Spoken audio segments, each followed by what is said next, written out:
This is the story of a man named Stanley.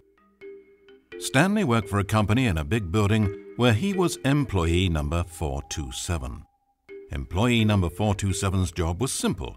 He sat at his desk in room 427 and he pushed buttons on a keyboard. Orders came to him through a monitor next to his desk, telling him what buttons to push, how long to push them, and in what order.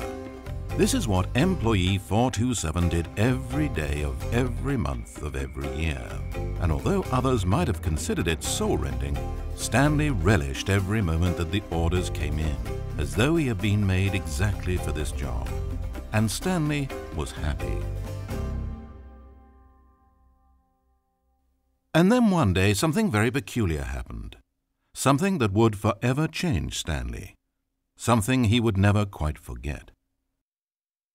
He had been at his desk for nearly an hour when he realized that not one single order had arrived on a monitor for him to follow. No one had showed up to give him instructions, call a meeting, or even say hi. Never in all his years at the company had this happened, this complete isolation. Something was very clearly wrong. Shocked, frozen solid, Stanley found himself unable to move for the longest time. But as he came to his wits and regained his senses, he got up from his desk and walked out into the hallway.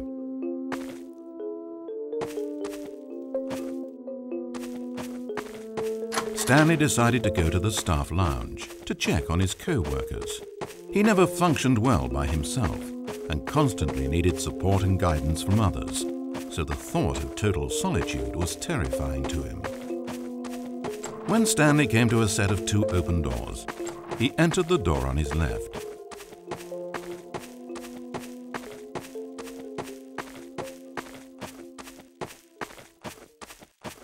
As Stanley entered the lounge, he was horrified to find not a single person here. He decided he would walk up to see his boss, hoping that he would find an answer there.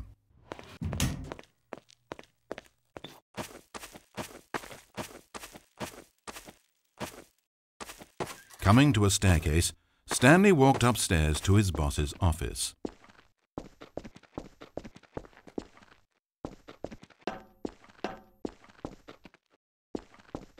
But Stanley just couldn't do it. He considered the possibility of facing his boss, of admitting that he had left his post during work hours. He might be fired for that. And in such a competitive economy, was it really worth taking that risk? All because he believed everyone had disappeared? His boss would think he was crazy. And then something occurred to Stanley. Maybe, he thought to himself, maybe I am crazy. Everyone I know simply vanishing out of the blue, there's almost no other explanation for it. And a nagging fear began to creep up in his mind. Questions that had been there all along. He just hadn't put his finger on them yet. For example, why couldn't he see his feet when he looked down? Why did doors close automatically behind him wherever he went? And for that matter, these rooms were starting to look pretty familiar. Was he just walking around in circles? Where am I, he thought. And the more he found himself unable to answer these questions, the more questions continued to arise, until he came to the issue that had been slowly boiling until he could ignore it no longer.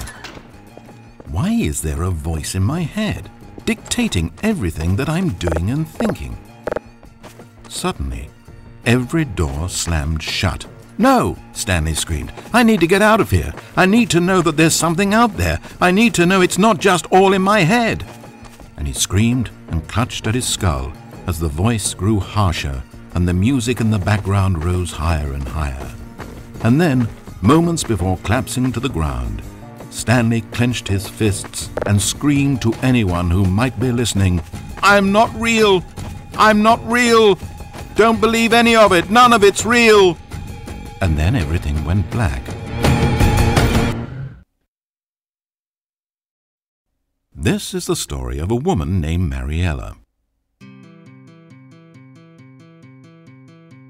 Mariella woke up on a day like any other.